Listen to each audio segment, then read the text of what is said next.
All right, we parked our boat about 3 miles back. 2 miles back. And we're walking to the Anderton Boat Lift, where you can drive your boat right in here. And to get down to the lower canal, it goes around and it brings you down with your boat flat the whole entire time. Now, somebody told us it wasn't running. I don't know if that's true. But we decided we didn't want to go through it because we would have had to get permission, and I was like, eh. So we didn't go through it. But yeah, it's like a little mini canal that goes down with you. It's pretty awesome. Maybe it's over. Okay, the Anderton Boat Lift.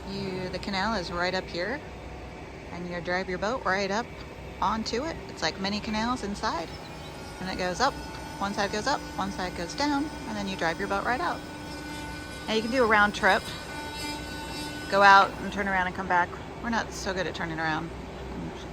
We didn't want to have to make an appointment and get permission from the holiday company, so we didn't do it. Okay, Anderton Boat Lift, and we parked about 2.8 miles away and walked here. We've watched some videos of people using the lift, and it looks great, but we don't have enough time to keep going. We'd have to do a round trip.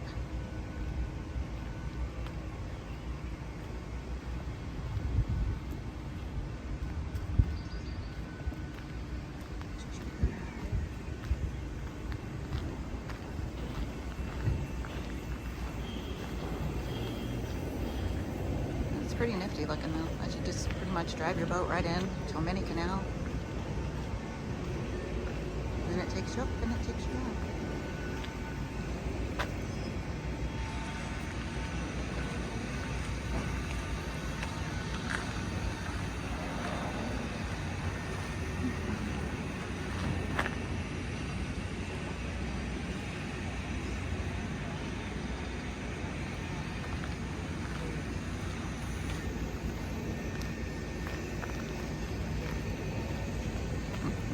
This sign's looking pretty old.